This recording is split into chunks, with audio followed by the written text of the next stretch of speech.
Imaginons un instant la scène. On va voir un préparateur physique de football, disons, de très bon niveau. Et on lui annonce la chose suivante. Ça sent le piège, ça. Euh, Totalement. On lui dit que laisser ses joueuses s'affronter dans un petit match ultra chaotique, genre un 2 contre 2 sur un terrain minuscule, eh bien ça va construire exactement le même moteur cardiovasculaire que ces fameuses séries de sprints chronométrés. Ah, les fameux sprints, la hantise absolue de tout footballeur. C'est clair. Et pour couronner le tout, on lui ajoute que ce même petit match complètement désordonné va faire sauter ses joueuses beaucoup plus haut que ses courses en ligne ultra structurées. Je pense que pour le coup, il nous regarde avec des grands yeux, ou alors il nous montre gentiment la sortie. Ouais, il y a de fortes chances qu'il soit très sceptique, mais c'est pourtant exactement le mystère scientifique qu'on va décortiquer aujourd'hui. Et c'est un paradoxe fascinant, vraiment. Pour bien le comprendre avant de plonger dans les données, on peut utiliser une analogie en dehors du sport. Vas-y. Pensons à l'apprentissage d'une langue étrangère. D'un côté, on a la méthode très stricte. On s'assoit à un bureau, on mémorise des listes de vocabulaire interminables, on répète des règles de grammaire complexes. L'enfer de l'école, quoi. Exactement. C'est ce qu'on appelle l'approche analytique. En fait, on isole la variable, par exemple la conjugaison, pour la forcer à s'améliorer de manière répétitive. Et de l'autre côté, du coup, c'est l'approche d'immersion totale. Voilà. On atterrit dans un pays inconnu, on s'installe à la terrasse d'un café et on tente de commander à boire dans le tumulte ambiant. C'est chaotique, c'est complètement imprévisible, on fait plein d'erreurs, mais on baigne dans l'écologie réelle de l'environnement. C'est ça. C'est l'approche écologique. Et cette opposition vraiment frontale entre la structure millimétrée analytique et le chaos immersif, c'est aujourd'hui au centre d'un débat passionnant dans le monde de la physiologie de l'entraînement. Mais ce débat mérite des données tangibles, pas juste des théories. C'est pour ça qu'on explore aujourd'hui une recherche très récente qui confronte ces deux philosophies avec une rigueur clinique. Et le tout sur une population bien spécifique, les jeunes joueuses de football. Ce qui est super important de souligner, non? Ah, absolument. Il faut rappeler que le déficit de données concernant les athlètes féminines, c'est un énorme angle mort historique en sciences du sport. C'est clair. Pendant des décennies, on a simplement pris les données des cohortes masculines et on les a extrapolées aux femmes, ce qui est, d'un point de vue physiologique, complètement erroné. Totalement. C'est ce qui donne tellement de poids à notre source du jour. On va plonger dans les travaux d'une équipe de chercheurs. Il y a Xiao Yuen Wen, Fa-Ming Song, Liu Si-young et Ki Xu. Une belle équipe. Ouais. Et ils ont publié en 2024 une étude assez remarquable dans le prestigieux Journal of Sports Science and Medicine. Pour les passionnés de littérature académique précise parmi ceux qui nous écoutent, l'article s'intitule très exactement, attention, je prends ma respiration, Small-sided soccer games promote greater adaptations on vertical jump and change of direction deficit and similar adaptations in aerobic capacity than high-intensity interval training in females. Ouf. C'est un titre à rallonge, certes, mais au moins ça pose directement l'hypothèse de travail. C'est le moins qu'on puisse dire. Le volume 23, pages 445 à 454, pour être tout à fait complet. Merci pour la précision. Donc, le cadre de cette étude transpose nos deux méthodes d'apprentissage linguistique directement sur le gazon. D'un côté, la grammaire pure. Exactement, le fameux IIT, l'entraînement par intervalle à haute intensité. Des courses linéaires, des intensités calculées au pourcentage près de la fréquence cardiaque, des temps de récupération chronométrés à la seconde. Rien n'est laissé au hasard. Et de l'autre côté, les jeux réduits, ou SSG, pour Small-Sided Games en anglais. C'est notre conversation au café. Ce sont des oppositions sur de très petits terrains. C'est imprévisible, dynamique et surtout profondément ancré dans la réalité du sport. Alors, avant d'annoncer les vainqueurs de cette confrontation, je veux qu'on s'attarde un peu sur l'architecture de l'expérience. Parce qu'une étude, ça n'a de valeur que si son protocole est en béton armé. Bien sûr, On parle ici de 48 jeunes joueuses de niveau régional, toutes âgées de moins de 19 ans. Les chercheurs les ont suivies pendant 8 semaines, spécifiquement pendant la pré-saison. et cette précision temporelle, la pré-saison, elle a une importance capitale. On y reviendra. Pendant cette période, les 48 athlètes ont été répartis en 3 groupes distincts. Ok, donc un groupe pour chaque méthode. C'est ça. Un groupe qui pratique les jeux réduits, un groupe qui subit les séances de IHIT et un groupe de contrôle. Ce dernier se contentait de suivre la routine d'entraînement standard prévue par le staff technique du club. Sans ajout spécifique. Exact. Et tout ça à raison de 2 interventions spécifiques par semaine pour les 2 premiers groupes. Attends, je me fais l'avocate du diable une seconde. Vas-y. 8 semaines. avec seulement 2 sessions d'intervention par semaine, ça fait un total de 16 séances. C'est ça, 16. Est-ce qu'on peut sérieusement modifier la physiologie d'une athlète de niveau régional, qui a quand même déjà un bagage physique conséquent, en seulement 16 séances? Enfin, on n'est pas sur un public sédentaire qui progresse rien qu'en marchant, quoi. La question est super légitime, et c'est d'ailleurs souvent un point de friction quand on analyse la littérature sportive. Mais la recherche en biologie d'adaptation montre qu'une fenêtre de 8 semaines, ça suffit amplement. Vraiment? Surtout si l'intensité du stimulus est nouvelle et brutale. Et particulièrement en pré-saison. À ce moment-là, le corps sort d'une période de repos relatif pendant l'été. Ah oui, le fameux relâchement estimal. Voilà.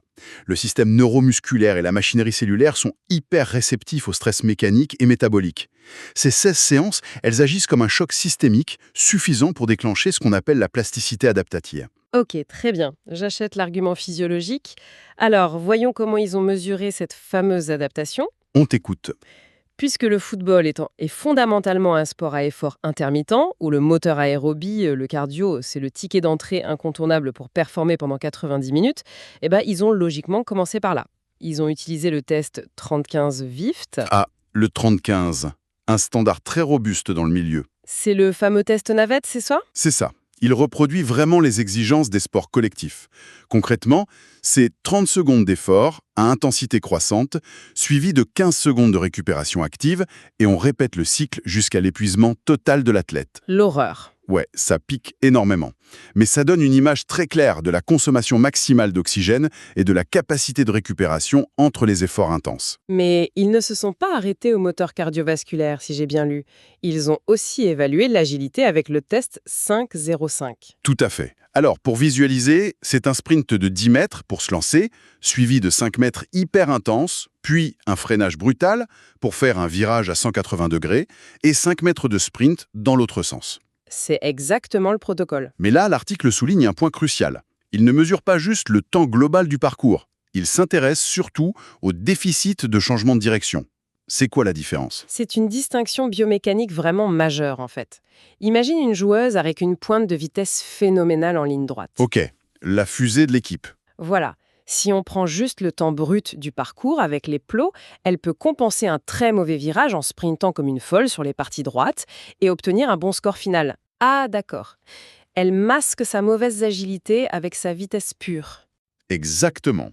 En calculant le déficit, c'est-à-dire en soustrayant son temps de sprint linéaire pur de son temps sur le parcours avec virage, les chercheurs isolent la vérité biomécanique de l'athlète. Donc ce qui reste, c'est vraiment le coût du virage. C'est ça. On mesure spécifiquement sa capacité à absorber une force cinétique énorme, à freiner, à stabiliser ses articulations et à réaccélérer. C'est ça la vraie agilité. D'accord, je comprends mieux. Donc si on comprend bien ce déficit, est-ce que cette maîtrise du freinage de la force excentrique, ça devrait logiquement se traduire par une puissance explosive verticale supérieure? Ta déduction est excellente. Ah ah, merci! Et c'est exactement pour ça qu'ils ont inclus une troisième métrique, le saut avec contre-mouvement, le fameux CMJ pour Counter Movement Jump. Où la joueuse amorce une descente rapide sur ses appuis avant de sauter. C'est ça, Sam. Voilà, elle stocke de l'énergie élastique dans ses tendons pendant la descente avant d'exploser vers le haut. Ça évalue vraiment la puissance brute de la chaîne d'extension des membres inférieurs. Bon, le cadre est planté, on a nos 3 métriques, et la première confrontation concerne donc ce fameux moteur aérobie, le test 30-15. Roulement de tambour. Et là, surprise, les résultats montrent une égalité quasi parfaite entre le groupe IHIT et le groupe des jeux réduits. Une égalité parfaite. Les deux groupes explosent littéralement le groupe de contrôle en améliorant leur vitesse finale au test d'environ 1,5 km/h, alors que le groupe de contrôle, lui, n'a progressé que de 0,4 km/h. C'est une différence statistiquement très significative. Mais attends, comment c'est possible métaboliquement? Je veux dire, dans un IIT, on force la fréquence cardiaque à monter avec une distance stricte. On n'a pas le choix. C'est vrai. Mais dans un jeu à 2 contre 2, une joueuse intelligente, elle pourrait très bien anticiper, se placer astucieusement et finalement courir beaucoup moins. L'effort n'est pas mathématique comme sur une piste. Et c'est là qu'intervient toute la magie de la manipulation des contraintes spatiales par les coachs. Les chercheurs, ils n'ont pas simplement jeté un ballon et dit « faites un petit match ». Ah, ils ont mis des règles. Plus que ça. Pendant les 4 premières semaines, ils ont imposé un format de 2 contre 2 sur un espace extrêmement confiné, 25 mètres par 16 mètres. C'est minuscule pour du foot, hein. C'est minuscule. Sur une surface aussi restreinte, avec si peu de joueuses, la notion de se cacher tactiquement, elle disparaît complètement. Impossible de marcher, en gros. Impossible. La densité de jeu est telle que les données télémétriques de l'étude prouvent que les joueuses passaient l'essentiel de la séance à plus de 90% de leur fréquence cardiaque maximale. Waouh! Donc elles étaient constamment dans le rouge. Exactement, au même titre qu'un sprint programmé, oui. Au niveau cellulaire, le muscle cardiaque est soumis à un stress hémodynamique intense. Le corps répond par une cascade d'adaptation. Genre quoi? La biogénèse mitochondriale s'accélère, on crée plus de petites usines à énergie dans les cellules musculaires, la densité capillaire augmente pour mieux acheminer l'oxygène, et la tolérance à l'accumulation des ions hydrogène s'améliore. Donc le cœur s'en fiche de savoir pourquoi il bat vite, en fait. C'est exactement ça. Le muscle cardiaque, qu'il pompe pour courir après un ballon ou courir après un chronomètre, il ne fait pas la différence. C'est la demande énergétique qui dicte l'adaptation. Ça me fascine. Parce que psychologiquement, ça me fait penser à la stratégie des parents qui cachent des légumes dans un plat que les enfants adorent. Ah, l'analogie est parfaite. Non mais c'est vrai. Les joueuses du groupe écologique, les jeux Ready, elles ont accompli un travail cardiovasculaire d'une brutalité absolue. Elles ont accumulé autant d'acide lactique et de détresse respiratoire que le groupe qui faisait des sprints navettes. Sauf que Leur attention n'était pas focalisée sur la douleur ou sur le bip du chronomètre. L'effort extrême était, pour ainsi dire, masqué par la poursuite du jeu, par la volonté de marquer un but ou de bien défendre. la charge perçue par le cerveau est effectivement différente, même si le stress métabolique dans le muscle est identique. Et c'est ce qui nous amène à la véritable ligne de rupture de cette étude. Vas-y, Si le moteur est le même, la différence, elle se fait sur le châssis et les amortisseurs. j'adore. Et sur les tests explosifs, le saut et le changement de direction, que le jeu réduit laisse le HIIT très très loin derrière. Et les chiffres neuromusculaires sont saisissants. J'ai noté que le groupe des jeux réduits a augmenté la hauteur de son saut vertical, le fameux CMJ, de 2,19 cm en moyenne. C'est énorme. Pour des athlètes entraînés, oui, c'est énorme. Surtout en 8 semaines. Le groupe de HIIT, lui, n'a produit aucune amélioration statistiquement significative par rapport au groupe de contrôle sur cette métrique. Zéro gain. De plus, le déficit de changement de direction s'est effondré pour les joueuses du groupe SSJ, prouvant une agilité vraiment décuplée. Alors, comment la science explique ce gouffre entre les deux méthodes? La clé de voûte de cette explication, elle se nomme la charge mécanique. Et ça, c'est une dimension que l'entraînement purement linéaire et analytique néglige très souvent. C'est-à-dire? Eh bien, un sprint en ligne droite du IIT, ça produit une charge musculaire très cyclique, très prévisible. On accélère, on maintient sa vitesse de pointe, on décélère doucement. C'est fluide, quoi. Voilà. En revanche, le jeu réduit, c'est une succession d'urgences motrices. Face à l'imprévisibilité d'un adversaire qui fait une feinte, la joueuse est obligée de piler net. Ce freinage d'urgence impose une contraction excentrique d'une violence inouïe. C'est quand le muscle s'étire tout en essayant de se contracter pour absorber l'énergie cinétique. C'est bien ça, hein? C'est la définition exacte, oui. J'aime bien utiliser une analogie automobile, encore, pour visualiser. Faire du hit, pour moi, c'est prendre une voiture de sport et la lancer à pleine vitesse sur la ligne droite infinie d'un lac salé. Ok, je vois l'image. Le moteur hurle à son maximum, donc le cardio est à fond, mais on touche à peine le volant et on freine tout doucement sur 1 km à la fin. C'est très vrai. En revanche, les jeux réduits, c'est prendre cette même voiture de sport et la jeter dans les embouteillages d'une métropole à l'heure de pointe. On accélère brutalement, un taxi déboîte, on pile sur les freins en urgence, on donne un coup de volant sec, on réaccélère. L'analogie est très très parlante. Et pour filer ta métaphore, les jeux réduits détruisent littéralement tes plaquettes de frein. Aïe. Mais le corps humain, et c'est là que c'est magnifique, contrairement à une voiture de sport, il a cette capacité miraculeuse de surcompenser. Il se reconstruit plus fort. Exactement. Lorsque la joueuse freine en urgence, la violence de la phase excentrique crée de graves microlésions au sein des sarcomères, les petites unités contractiles du muscle. C'est les courbatures qu'on ressent le lendemain, ça, non? En grande partie, oui. Des protéines structurelles à l'intérieur du muscle, comme la titine, sont étirées à l'extrême. Ce stress mécanique très intense, ça déclenche l'activation des cellules satellites. Les fameuses bâtisseuses du muscle. Voilà. Elles viennent réparer les fibres musculaires en les rendant plus denses, plus épaisses et surtout plus rigides. Ah, la raideur tendineuse. On en parle souvent pour l'explosivité. Précisément, les tendons se transforment en ressorts beaucoup plus performants. De plus, le système nerveux central s'adapte lui aussi en recrutant de nouvelles unités motrices. Des fibres qui ne servaient à rien avant? Des fibres à contraction rapide, oui, qui étaient en sommeil pendant la course linéaire lente ou moyenne. C'est ce cocktail de ressorts plus raides et d'un recrutement nerveux optimisé par les décélérations permanentes qui propulse finalement la joueuse 2,19 cm plus haut lors du saut vertical. C'est fou! Le HIT ne génère tout simplement pas ces dégâts mécaniques spécifiques. Et sans ces dégâts, il ne déclenche pas cette reconstruction explosive. C'est vertigineux quand on y pense. Le simple fait d'ajouter un adversaire transforme un exercice d'endurance classique en une séance de musculation excentrique à très haute intensité. C'est la magie de l'écologie du sport. Mais du coup, ça soulève une question encore plus vaste pour l'application réelle sur le terrain le jour du match. Développer des watts dans les cuisses, sauter plus haut en laboratoire, c'est super. Mais l'article s'attarde aussi beaucoup sur la façon dont cette méthode forge une athlète plus complète cognitivement, non? Oui, il y a une dimension cognitive que le HIIT ignore totalement et qui est cruciale. Vas-y, explique-nous. C'est ce qu'en psychologie écologique, très influencé par les théories du psychologue James Gibson, on appelle la perception des affordances. Les affordances. Oui. Sur le terrain, une joueuse ne réagit pas à un coup de sifflet abstrait. Son mouvement est dicté par la lecture des indices visuels de son environnement. L'orientation des épaules de l'adversaire, ce genre de choses? Exactement. Dans un jeu réduit, chaque accélération, chaque freinage est la réponse cognitive directe à la posture corporelle d'une adversaire, à l'angle du ballon, à la distance d'un partenaire. Le cerveau est en ébullition constante. L'athlète couple en permanence sa perception visuelle à son action motrice. Elle entraîne son cerveau à lire l'avenir, en quelque sorte. La biomécanique de l'adversaire devient le signal de départ de son propre sprint. C'est une traduction neuronale directe et ultra rapide. Et pour un staff d'entraîneurs, dont la ressource les plus précieuse et la plus limitée est le temps, Ah oui, le temps, c'est le nerf de la guerre. c'est vraiment l'argument ultime. Si tu dédies 30 minutes de ta séance à courir autour de plots inactifs pour faire du cardio, puis ensuite 30 minutes à travailler la prise de décision tactique arrêtée sur un tableau ou à basse intensité, Tu viens de consommer une heure entière avec des apprentissages complètement cloisonnés. voilà. Alors que le jeu réduit bien calibré, il permet de superposer les stimulus. Tout en même temps. Tu sollicites le moteur aérobie à 90%, tu détruisis et reconstruis les fibres musculaires par la contrainte excentrique des freinages, et tu satures le système nerveux d'informations tactiques à traiter en temps réel.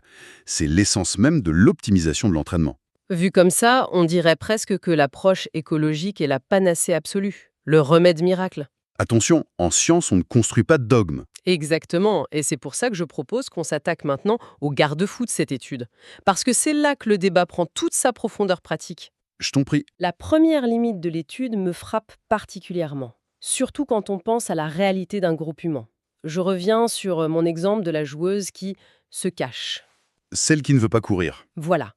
Même sur un petit terrain de 25 par 16, la dynamique de groupe reste, par définition, imprévisible. Si j'aligne 20 athlètes sur une piste d'athlétisme, Mon chronomètre et ma distance sont des juges impartiaux. c'est ça. Tout le monde absorbe la même charge de travail métabolique. Si tu ne cours pas, ça se voit tout de suite. Mais dans un jeu réduit, comment l'entraîneur peut-il s'assurer que sa joueuse un peu moins mobile, ou celle qui a un profil de distributrice technique, qui fait courir le ballon plutôt qu'elle-même, Très bon point. comment il s'assure qu'elle va subir la quantité exacte de freinage excentrique nécessaire pour déclencher l'adaptation neuromusculaire qu'on cherche? C'est sans conteste le talon d'Achille de la méthode écologique, et la littérature scientifique en est d'ailleurs très consciente. La variabilité individuelle. Exactement. La variabilité individuelle de la charge mécanique est énorme dans un SSG. Dans le groupe HIIT de notre étude, la dépense énergétique et mécanique est une certitude mathématique. Tout le monde sprint, tout le monde s'arrête. C'est standardisé. Dans le jeu réduit, l'effort dépend du comportement du ballon, de l'adversaire et de la motivation intrinsèque du jour. Alors comment on fait dans le sport de haut niveau? Pour pallier ça dans le sport d'élite, on utilise aujourd'hui des brassières GPS avec des accéléromètres triaxiaux extrêmement sophistiqués. Les fameux petits boîtiers noirs dans le dos des joueurs. C'est ça. Ça mesure ce qu'on appelle le player load, la charge du joueur. Le staff physique scrute les données en direct sur une tablette pour voir si, par exemple, telle joueuse a fait assez de décélération intense dans la minute. D'accord. Sauf que, et c'est là que le bas blesse, notre étude d'aujourd'hui porte sur des joueuses de niveau régional. Ah, oui. Les budgets ne sont pas du tout les mêmes. Si un club amateur n'a pas les moyens d'investir des dizaines de milliers d'euros dans un système GPS pointu, le chaos contrôlé du jeu réduit redevient un saut dans l'inconnu pour le préparateur physique, non? Totalement. On perd le contrôle clinique du dosage. C'est risqué.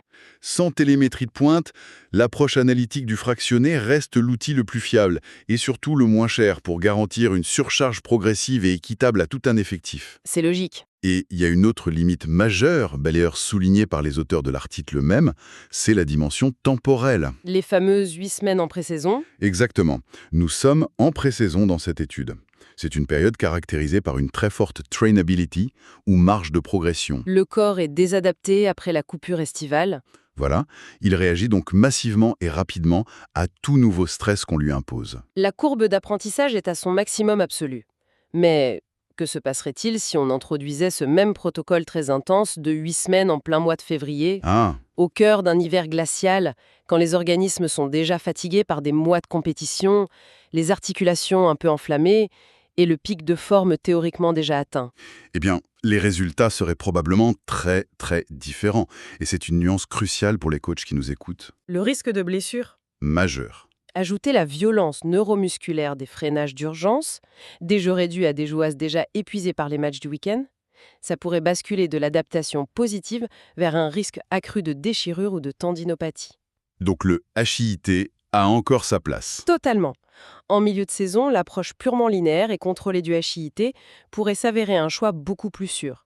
Ça permet d'entretenir le moteur aérobie sans surcharger les tendons et les ligaments avec des contraintes excentriques imprévisibles. Le contexte est décidément le roi de la physiologie. Toujours.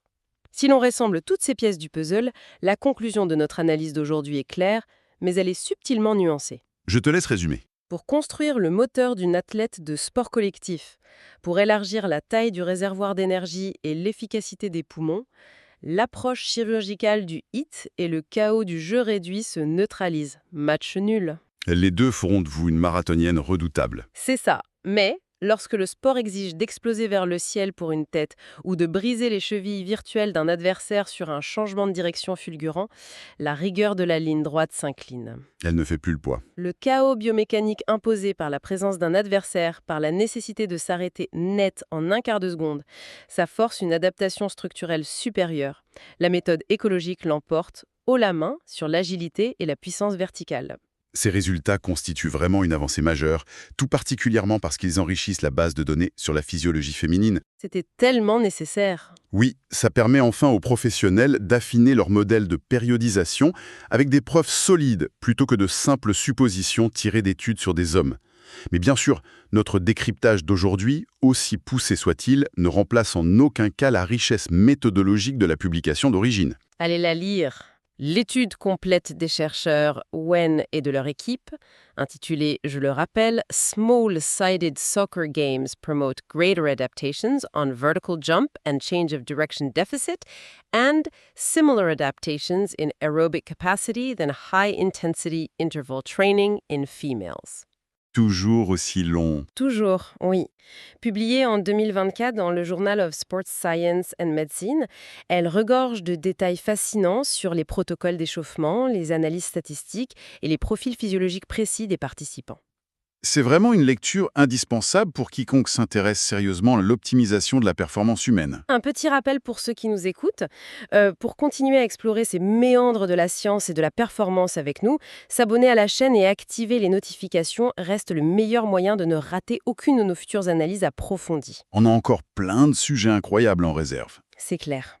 Et tu sais, cette plongée dans le monde du football, au final, elle nous laisse avec une réflexion qui dépasse très largement les limites de la ligne de touche. C'est-à-dire? Eh bien, si forcer des athlètes de compétition à s'immerger dans un jeu imprévisible produit des corps neurologiquement et structurellement plus résilients que de les soumettre à la méthode analytique la plus stricte, Oui. dans quelles autres sphères de nos vies, que ce soit dans la formation professionnelle, l'apprentissage scolaire ou même la résolution de problèmes créatifs au quotidien, est-ce que notre obsession pour la structure parfaite et répétitive nous ralentit, là où une bonne dose de chaos ludique et d'interaction nous ferait bondir beaucoup plus haut?